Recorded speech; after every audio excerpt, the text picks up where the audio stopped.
আসসালামু আলাইকুম রহমতুল্লাহ। বন্দর গার্লস স্কুল অ্যান্ড কলেজ কর্তৃক আয়োজিত অনলাইন ক্লাসের পক্ষ থেকে বন্দর গার্লস স্কুল অ্যান্ড কলেজের সকল শিক্ষার্থীকে স্বাগতম। আজকের ক্লাসে যথারীতি তোমাদের সাথে আমি রয়েছি মোহাম্মদ মোস্তাফিজুর রহমান, সহকারী শিক্ষক গণিত বিজ্ঞান, বন্দর গার্লস স্কুল অ্যান্ড কলেজ। আজকে প্রিয় শিক্ষার্থীরা, দশম শ্রেণী এবং নবম শ্রেণীর শিক্ষার্থীদের পদার্থবিজ্ঞান বিষয়ের আলোচনা করা হবে। গত ক্লাসে ধারাবাহিকতায় দশম শ্রেণীর শিক্ষার্থীদের আজকের পর্বে গত ক্লাসে আমরা চলতরিৎ নিয়ে আলোচনা করতেছিলাম, সৃজনশীল কোশ্চেন। তারই ধারাবাহিকতা আজকেও আমরা চলতরিৎ অধ্যায়ের আরেকটি সৃজনশীল কোশ্চেন সমাধান করব। প্রিয় শিক্ষার্থীবৃন্দু, তোমরা নিশ্চয়ই সকলে ভালো আছো, সুস্থ আছো। যে যেখান থেকে আমার ক্লাসটি অনুসরণ করছো সকলেই খাতা কলম নিয়ে টেবিলে বসে যাও এবং আমার ক্লাসটি অনুসরণ করে এবং সৃজনশীল কোশ্চেনটি খাতায় লিখে নোট করো এবং এটাকে অনুসরণ করো। প্রিয় শিক্ষার্থীবৃন্দু, আজকের পর্বে আমি একটি সৃজনশীল কোশ্চেন নিয়ে আলোচনা করব। আগে থেকে আমি সৃজনশীল কোশ্চেনটি এখানে লিখে রেখেছি। প্রিয় শিক্ষার্থীবৃন্দু, তোমরা দেখতে পাচ্ছ যে একটি বৈদ্যুতিক বর্তনীর 4টি রোধ আছে। একটি বৈদ্যুতিক বর্তনীতে 4টি রোধ আছে। আমরা জানি পরিবাহী যে ধর্মের জন্য এর মধ্য দিয়ে বিদ্যুৎ চলাচলে বাধা প্রাপ্ত হয় তাকে বলা রোধ। শ্রেণী ও সমান্তরাল সমবায়ে প্রথম দুটি রোধের তুল্য রোধ। আমরা জানি দুই ধরনের সমবায় আছে, একটি হলো শ্রেণী সমবায়, অপরটি হলো সমান্তরাল সমবায়। এই দুটি সমবায় দুটি রোধ, প্রথম দুটি রোধকে যদি শ্রেণী সমবায় যুক্ত করা হয় সেক্ষেত্রে যে মোট রোধ অর্থাৎ তুল্য রোধের মান সেটা হবে 25 ওহম, এবং সমান্তরাল সমবায় যদি যুক্ত করা হয় সেক্ষেত্রে তার মান হবে 4 ওহম। আমরা জানি সমান্তরাল সমবায় এর ক্ষেত্রে রোধের মান কম হয়। তৃতীয় ও চতুর্থ রোধ দুটির মান এখানে দেওয়া রয়েছে যথাক্রমে 4 এম্পিয়ার ও 6 এম্পিয়ার। এখন যথারীতি 4টি কোশ্চেন এখান থেকে দিয়েছি। ক খ তো জ্ঞানমূলক কোশ্চেন, সেটা তোমরা অবশ্যই মুখস্থ করতে পারবে। আপেক্ষিক রোধ কাকে বলে? এবার বলেছি 1 কিলোওয়াট ঘন্টা বলতে কি বোঝায় বা কি বোঝো? প্রথম ও দ্বিতীয় রোধের মান নির্ণয় করো। এবং সর্বশেষ কোশ্চেনটি 4 মার্কে থাকে। রোধ 4টিকে প্রথম একত্রে শ্রেণী ও সমান্তরাল সমবায়, অর্থাৎ প্রথমে তুমি শ্রেণী সমবায় যুক্ত করবে, পরবর্তীতে তুমি সমান্তরাল সমবায় যুক্ত করবে। সেক্ষেত্রে তোমার তুল্য রোধের মান অর্থাৎ মোট প্রাপ্ত রোধের মান কত হবে? প্রিয় শিক্ষার্থীবৃন্দ, আজকের কোশ্চেনটি এটি নিয়ে আমরা এখন আলোচনা করব এবং সমাধান করার চেষ্টা করব ইনশাআল্লাহ। তোমরা সকলেই ক্লাসটি অনুসরণ করো। তো প্রথমেই আমরা জানি আপেক্ষিক রোধের সংজ্ঞাটি আমরা বইয়ে খুব সুন্দর করে দেওয়া রয়েছে, সেখান থেকে আমরা লিখে দেব যে আমরা জানি কোনো একটি নির্দিষ্ট তাপমাত্রায় একক দৈর্ঘ্য এবং একক প্রস্থচ্ছেদের ক্ষেত্রফল বিশিষ্ট যে তাপমাত্রা নির্দিষ্ট হয়, যে কোনো তাপমাত্রা হয়, সেক্ষেত্রে কোনো একটা পরিবাহী তার যদি দৈর্ঘ্য 1 একক হয় এবং প্রস্থচ্ছেদের ক্ষেত্রফল একক হয়, সেক্ষেত্রে ওই পরিবাহীর মধ্যে দিয়ে যে পরিমাণ রোধ প্রবাহিত হবে তাকে বলা হবে আপেক্ষিক রোধ। তাহলে আমরা সংখ্যাটা এরকম করে দিতে পারি যে কোনো নির্দিষ্ট তাপমাত্রায়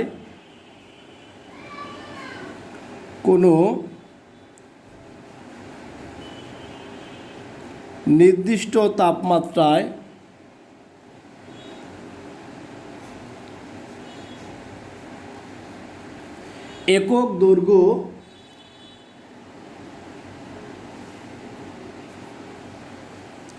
ও একক প্রস্থচ্ছেদের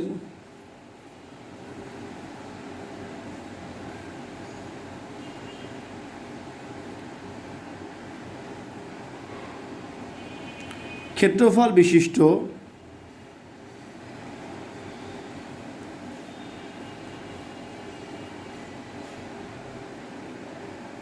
কোনো পরিবাহীর রোধকে তার আপেক্ষিক রোধ বলে।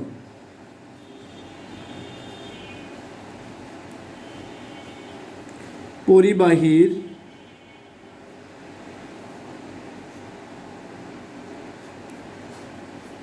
রোধকে আপেক্ষিক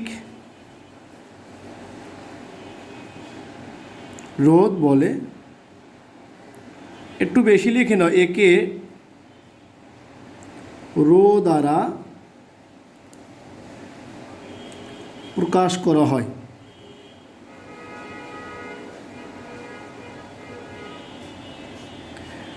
প্রিয় শিক্ষার্থীবৃন্দ, তাহলে তোমরা সংখ্যাটি পেয়ে গেলে কোনো নির্দিষ্ট তাপমাত্রা, একক দৈর্ঘ্য ও একক প্রস্থচ্ছেদের ক্ষেত্রফল বিশিষ্ট কোনো পরিবাহী রোধকে আপেক্ষিক রোধ বলে, একই রোধ দ্বারা প্রকাশ করা হয়। আমরা এ পর্যায়ে খ নাম্বার যে কোশ্চেনটি রয়েছে সেটির উত্তরে আমরা যাব। তোমরা সকলেই দেখতে পাচ্ছ যে খ নাম্বার যে কোশ্চেনটি ছিল সেই কোশ্চেনটি ছিল 1 কিলোওয়াট ঘন্টা। 1 কিলোওয়াট ঘন্টাকে সেটাকে আমরা একত্রে ইউনিট বলে থাকি। 1 কিলোওয়াট ঘন্টা সেক্ষেত্রে আমরা বলতে কি বুঝি সেই সংজ্ঞাটি আমরা এখন লিখব। তো 1 কিলোওয়াট ঘন্টা বলতে বোঝায় যে 1 কিলোওয়াট ক্ষমতা সম্পন্ন কোনো তড়িৎ যন্ত্র বা কোনো তড়িৎ উপকরণ 1 ঘন্টায় যে পরিমাণে শক্তি ব্যয় করে অথবা 1 ঘন্টায় যে পরিমাণে শক্তি অন্য শক্তিতে রূপান্তরিত হয় তাকে বলা হবে 1 কিলোওয়াট ঘন্টা বা 1 কিলোওয়াট। তাহলে সেটা আমরা লিখতে পারি এভাবে যে 1 কিলোওয়াট ঘন্টা বলতে বুঝি 1 কিলোওয়াট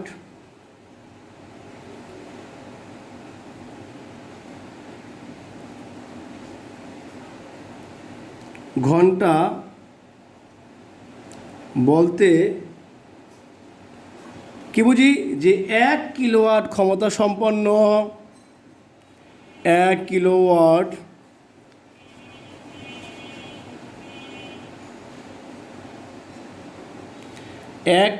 ক্ষমতা সম্পন্ন কোনো পরিবাহী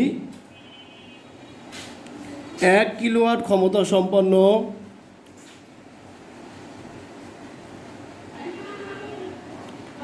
এক কিলোওয়াট ঘন্টা বলতে আমরা কী বুঝি যে 1 কিলোওয়াট ক্ষমতা সম্পন্ন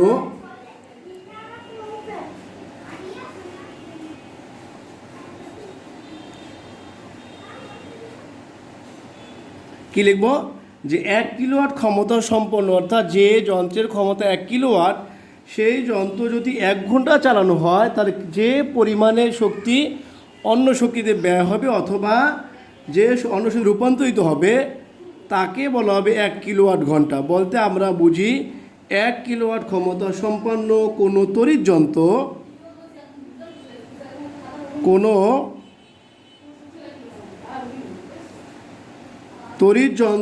বা তড়িৎ যন্ত্র 1 ঘন্টা তড়িৎ যন্ত্র বা উপকরণ লিখতে পারো। তড়িৎ যন্ত্র 1 ঘন্টা ধরে 1 ঘন্টা ধরে যে পরিমাণ 1 ঘন্টা ধরে যে পরিমাণ তড়িৎ শক্তিকে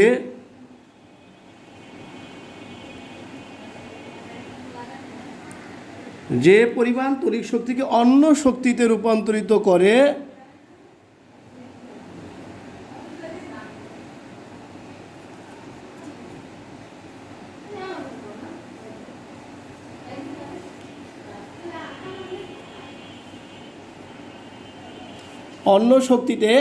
রূপান্তরিত করে বা ব্যয় করে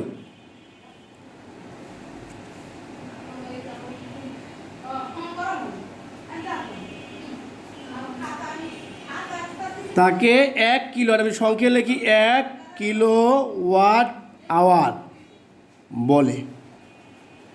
সংখ্যা লিখে দিতে পারেন 1 কিলো, কে মানে কিলো, ডাব্লু মানে ওয়াট, এইচ মানে হাওয়ার মানে ঘন্টা।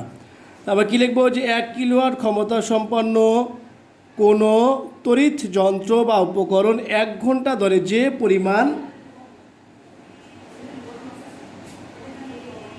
পরিমাণ তড়িৎ শক্তিকে অন্য শক্তিতে রূপান্তরিত করে বা ব্যয় করে তাকে বলবো 1 কিলোওয়াট ঘন্টা। প্রিয় শিক্ষার্থী বন্ধু, নিশ্চয়ই তোমরা ক নাম্বার এবং খ নাম্বার কোশ্চেনের উত্তরটি এর মধ্যে পেয়ে গেছো। এবার আমরা গ এবং গহ নাম্বার অঙ্ক দুটি যেটা রয়েছে সেটা অবশ্যই অঙ্ক, সে অঙ্ক দুটি আমরা করব। দেখতে পাচ্ছ এখানে বলা হয়েছে যে সমান্তরাল ও শ্রেণী সমবায় প্রথম দুটি রোধ। সেক্ষেত্রে আমরা প্রথম দুটি রোধকে আর ধরে নিব এবং তাদেরকে সমান্তরাল ও শ্রেণী সমবায় যে মান দুটি রয়েছে সেই দুটি মান আমরা কাউন্ট করব।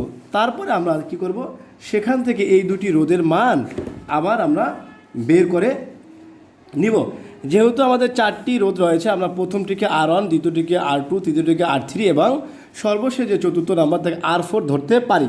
তো সেক্ষেত্রে আমরা যে মনে করি, তাহলে সেক্ষেত্রে আমরা গ নাম্বার কোশ্চেনে যাব। উত্তর দিয়ে আমরা লিখব যে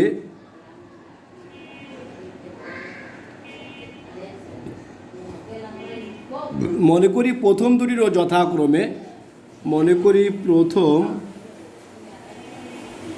দুইটি রোধ যথাক্রমে একটি R1, অপরটিকে ধরে নিলাম R2। তো প্রিয় শিক্ষার্থী বন্ধুরা, আমরা সমান্তরাল সমবায়ের ক্ষেত্রে এবং শ্রেণী সমবায়তে যে সূত্র জানি, তো সেক্ষেত্রে সমান্তরাল সমবায়ের ক্ষেত্রে তুল্য রোধ, শ্রেণী সমবায়ের ক্ষেত্রে তুল্য রোধ, সমান্তরাল, আগে আমরা শ্রেণী লিখি, শ্রেণী সমবায়ে তুল্য রোধ আর অফ সিরিজ মানে এস হলে আমরা লিখতে পারি R of S equal to R1 plus of R2। সেক্ষেত্রে বাস, এবং সমান্তরাল সমবায়,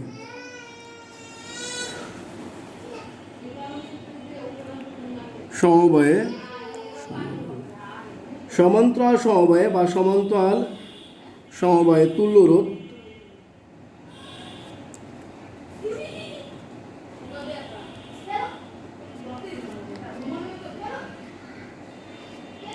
আমরা RP, R of parallel,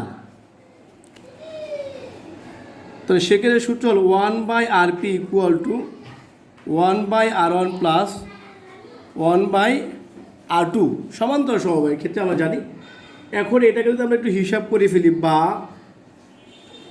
1/RP equal to লসাগু করি R1 R2, তাহলে আমরা লিখতে পারবো R2 প্লাস অফ R1। এটা যদি উল্টিয়ে লিখি 1/RP ইকুয়াল টু, আমরা লিখতে পারি এখান থেকে কি লিখতে পারি, R1 R2 ডিভাইডেড বাই কি R1 প্লাস R2। এখন প্রশ্ন অনুসারে এই শ্রেণী সমবায় এবং সমান্তরাল সমবায় যে তুল্য রোধ সেটা ছিল, এইটা ছিল হলো 25, এটা ছিল 4। তাহলে প্রশ্ন মতে বা প্রশ্ন অনুসারে আমরা লিখতে পারবো RS ইকুয়াল টু 25। সুতরাং R1 plus R2 equal two 25 ohm, এটাকে দিয়ে দিই 1 নম্বর সমীকরণ। এবং শ্রেণী সমবায়তা R of P equal to 4, so that 4 আমরা লিখতে পারি R1 plus R2 divided by, এই মানটা লিখব, সুতরাং R1 R2 divided by R1 plus R2 equal to কী লিখতে পারবো 4। এখন দেখো প্রিয় শিক্ষার্থী বন্ধু, বা R1 প্লাস R2-র মান আমরা এখান থেকে পেয়ে গেছি কত, 25, 1 নং ব্যবহার করেছি। সেক্ষেত্রে R1 R2 divided by 25 equal to 4। আমরা আর গুণন করি, R1 R2 equal two 4 into 25 ohm লিখে নাও, ওহম। তাহলে সেক্ষেত্রে কী হবে, সুতরাং R1 R2 equal two 100 ohm, এটাকে আমরা দিয়ে দেই 2 নং সমীকরণ। এখন যেহেতু আমাদের দুটো সমীকরণ পেয়েছি, সেখানে R1 R2-র মান বের করতে হবে। তো এখানে আমরা একটি প্লাসের মান পেয়েছি, অবিকল আমরা যদি একটা মাইনাসের মান পেয়ে যাই, তখনই আমরা এটাকে যোগ বিয়োগ করে R1 R2-র মান বের করতে পারবো। তো এখন সেই মাইনাসের সূত্র আমরা জানি। এখন আমরা লিখতে পারি যে R1 মাইনাস R2 সমান সমান root hour R1 plus R2 তার whole square minus 4 into R1 R2। তোমরা বীজগণিতের সূত্র শিখেছ যে A minus B whole square সমান সমান A plus B whole square minus 4AB। তাহলে এখন আমরা মানটা বসিয়ে দেব। R1 প্লাস R2 তার মান পেয়েছি আমরা 25, তার whole square minus 4 into R1 R2 মান পেয়েছি 100, আমরা বসিয়ে দেব। তাহলে সেক্ষেত্রে 25 100 25 25 25 হবে স্কোয়ার করলে কী হবে, তোমরা নিশ্চয়ই সেটা পারবে। 25 হবে স্কোয়ার হলে 25 দুইবার হবে, তাই 25 25 625। তো সেখান থেকে আমাকে 400 বিয়োগ করতে হবে। তাহলে আমরা এখান থেকে ক্যালকুলেশন এরকম করতে পারি যে, তোমরা অবশ্যই এতটুকু লিখে নিয়েছ। এবার আমরা লিখব যে বা R1 minus R2 equal to root over 625 minus 400। সুতরাং বা R1 minus of R2 equal to root over 225। সুতরাং R1 minus R2 equal two 15 অর্থাৎ 15 15 225। এটাকে দিয়ে আমরা 3 নং সমীকরণ। প্রিয় শিক্ষার্থী, এ পর্যায়ে আমরা দেখো এখান থেকে আমরা R1 প্লাস R2 মান পেয়েছিলাম 25, এখান থেকে R1 এবং R2 মান পেয়েছি মাইনাস এর মান পেয়েছি আমরা 15। আমাদের কি প্রয়োজন, R1 এবং R2। তাহলে আমরা যে গণিতে যে অপূর্ণাঙ্ক প্রতিস্থাপন পদ্ধতি করেছিলাম, সেই পদ্ধতি অনুসারে যদি আমরা অপূর্ণাঙ্ক পদ্ধতিটাকে যোগ করে ফেলি, সেক্ষেত্রে আমরা R1 R2 মান পেয়ে যাব। তো 1 নং ও 3 নং যোগ করে পাই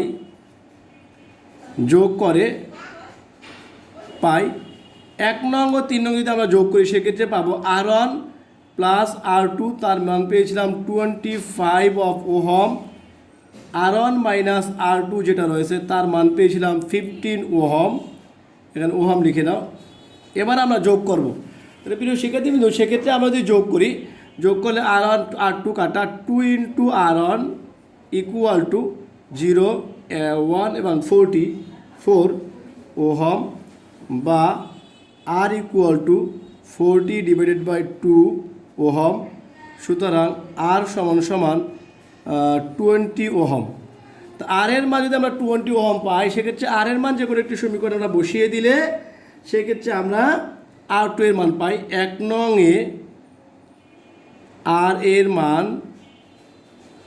বসিয়ে পাই। আমরা যদি 1 নং এ আর এর মান বসিয়ে দেই, সেক্ষেত্রে পাবো 1 নং এ ছিল R1 প্লাস R2, তাহলে 20 plus R2 equal two 15 ohm.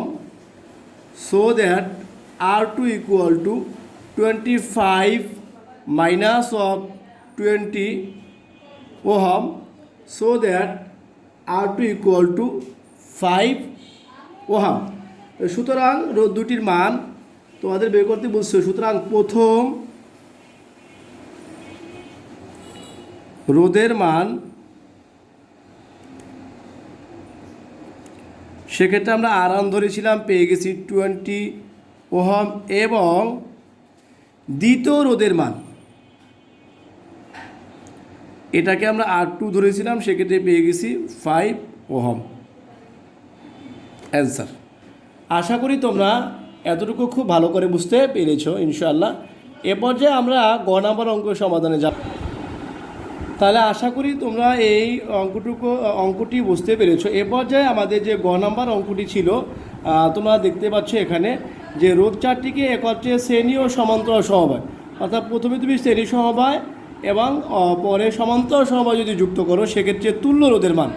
তা আমরা রোধ চারটির মান তোমরা দেখতে পাচ্ছ যে এখানে আমাদের রোধের মান R1 পেয়েছি 20, R2 পেয়েছি 5, আর আমাদের উদ্দীপকে উল্লেখ আছে তৃতীয় যে রোধ অর্থাৎ R3 সেটা হলো 4 ওহম এবং R4 সেটা হলো 6 ওহম।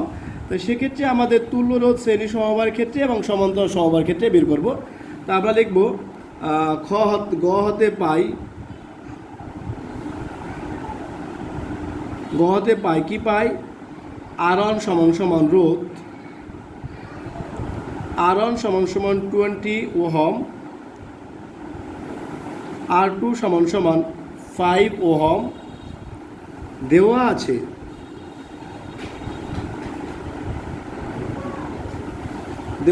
অথবা উদ্দীপক থেকে যা লিখো দেওয়া আছে R3 মানে তৃতীয় রোধকে আমরা আর অফ 3 ধরলাম, সেটা হলো 4 ওহম, এবং চতুর্থ রোধটিকে আমরা আর অফ 4 ধরলাম, সেটা হলো 6 ওহম। তাহলে আমাদের সেক্ষেত্রে R1, R2, R3, R4 এই 4টি রোধের মান আমরা অলরেডি পেয়ে গেছি। এখন আমাদের সমান্তরাল সমবায় এবং শ্রেণী সমবায়ে আমাদের সেই তুল্য রোধের মানটা আমরা এখন বের করব। তাহলে আমরা চলো এইটাকে করার জন্য আমরা প্রথমে তাদেরকে শ্রেণী সমবায় যুক্ত করি এবং সমান্তরালে যুক্ত করি।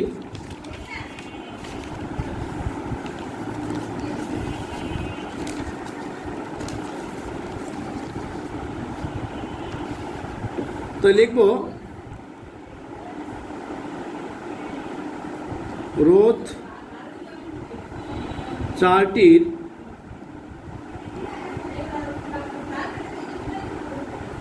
শ্রেণী সমবায়ে তুল্য রোধ সিরিজ আর অফ এস হলে, তাহলে রোধ 4টি শ্রেণী সমবায়ের তুল্য রোধ আর এস হলে আমরা লিখতে পারবো R of S equal to R1 plus R2 plus R3 plus R4, so that R1 পেয়েছি 25, R2 আমরা পেয়েছিলাম, আমরা একটু যদি পিছনের দিকে দেখি সেক্ষেত্রে R2-র মান পেয়েছিলাম, সেক্ষেত্রে আমরা R2 পেয়েছিলাম 5 ওহম, এবং এটা দেওয়া ছিল 4 ওহম, 6 সম্পূর্ণটা ওহম লিখো। তাহলে 25 আবার 30 আর 10 কত হবে সেক্ষেত্রে 40 ওহম। তাহলে সেক্ষেত্রে একটা পেয়ে যাব। এবং রোধ 4টির সমান্তরাল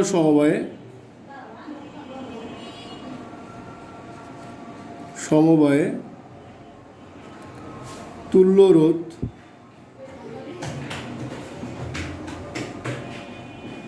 সমান্তরাল সমবায়ের তুল্য রোধকে আমরা আর অফ পি হলে, অর্থাৎ আর অফ পি ধরি প্যারালাল, সেক্ষেত্রে 1/r of P equal to আমাদের 1/r1, যতগুলো রোধ থাকবে সবগুলোকে আমরা 1 করলে সেটা হবে সমান্তরাল, 1/r3, 1/r4, সেক্ষেত্রে 1/25, 1/5, 1/4, 1/6। এখন আমাদের 25, 5, 4 এবং 6 এর লসাগু করতে হবে। সেক্ষেত্রে লসাগু হবে 60। সেক্ষেত্রে লসাগুটা আমরা এখন বের করে দিব।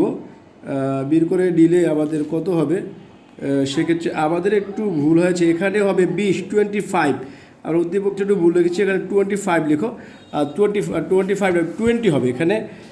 গ নাম্বারে যেটা আমরা পেয়েছিলাম সেটা 20, তাহলে আর এর মান 20, এখানে আর 25, তো সেক্ষেত্রে একটু রেজাল্টটা ভুল হবে, অর্থাৎ সেক্ষেত্রে হবে 35, এখানে লেখো 30, 25 আর 10 35 হবে। তো এক্ষেত্রেও আমাদের এখানে 20 হবে, 20 বসাবো। তাহলে সেক্ষেত্রে 20, 1/5, 1/4, 1/6, তাই সেক্ষেত্রে 20, 5 এবং 4 এবং 6, 25 এবং 4, 6 এর লসাগু করতে হবে। সেক্ষেত্রে লসাগু আমাদের কত হয় সেটা যদি আমরা রাফ করে দেখি, তো সেক্ষেত্রে 5 দুগুণে 10, 10 দুগুণে 20, 3 20, 60, সেক্ষেত্রে হবে আমাদের লসাগু 60। 60 5 দ্বারা যায়, 4 দ্বারা যায়, 4, তাই 60 দ্বারা যায়। তো 60 যদি হয় 3 20, 60, 5 12, 60, 4 15, 60, 6 10, 60। তো সেক্ষেত্রে আমরা লিখতে পারবো 3 12, 5 12, 60, 4 15, 60, 6 10, 60। তো সেক্ষেত্রে আমাদের থাকবে 16 থাকবে। এবার এখানে আমাদের যেটা হবে সেটা দেখো, এখানে হবে 3 আর 12, 12 আর 3 15, 15 15 30, 30 আর 10, সেক্ষেত্রে আমরা পাবো 40। আমরা যদি কাটাকাটি করি সেক্ষেত্রে আমরা এটাকে যদি 20 দ্বারা কাটি, 2 এবং 3 এখানে পেয়ে যাব, বা 1/r অফ পি এর মান। তো সেক্ষেত্রে শুধু আর পি, সুতরাং আর অফ পি ইকুয়াল টু উপরে হবে 3, নিচে হবে 2। তাই সেক্ষেত্রে এটাকে আমরা লিখতে পারি এত ওহম। এটাকে যদি আমরা ভাগ করি, ভাগ করলে হবে, বা এভাবে তুমি যদি লিখে দাও তাও তোমার উত্তর কারেক্ট হবে। যদি ভাগ করতে পারো সেক্ষেত্রে তুমি ভাগ করে দাও, অথবা এখানে অ্যান্সার লিখে দাও। তো সেক্ষেত্রে আমাদের যে রোধের মান পাবো, প্রিয় শিক্ষার্থীবৃন্দু, সেক্ষেত্রে আমরা রোধ 4টিকে শ্রেণী সমবায়ে যুক্ত করলে রোধ হবে RS। যদি হয় তো RS হবে R1 plus R2 plus R3 plus RP এর সমষ্টি, R4 এর সমষ্টি। সেটা আমার একটু এখানে মিস্টেক হয়েছিল, অর্থাৎ R এর মানটা আমরা 20 পেয়েছিলাম খ নাম্বারে। ওখান থেকে তো এখানে 20 প্লাস 5 প্লাস 4 প্লাস 6, তাহলে 25 আর 4 16 35। এবার রোধচারটির সমান্তরাল সমবায়ে তুললো, সেখানে আরপি হলে 1/RP 1/RP equal R1/R1 1/R2 1/R3 1/R4। মান বসাবে এখানে R1 এর মান 20, 20 5 4 6 লসাগু হবে 60, 3 20 60, 5 12 60, 4 15 60 এবং 6 10 60। এখানে আমরা যোগ করলে পাবো 40, 40 কাটাকাটি যাবে, এটা হবে অ্যান্সার। তাহলে প্রিয় শিক্ষার্থীবৃন্দু, সেক্ষেত্রে আমাদের সমান্তরাল সমবায়ে যে রোধের মান হবে 2/3 অথবা 1.5 লিখতে পারো, অথবা 30। আশা করি ক্লাসটি তোমরা খুব ভালোভাবে অনুসরণ করবে এবং এটা খাতায় লিখবে। অবশ্যই তোমরা খুব উপকৃত হবে। পরবর্তী ক্লাসে দেখা হবে। ততক্ষণ পর্যন্ত সকলে ভালো থাকো, সুস্থ থাকো, এই প্রত্যাশা। আজকের মতো বিদায়। আসসালামু আলাইকুম রহমতুল্লাহি ওয়া বারাকাতুহু।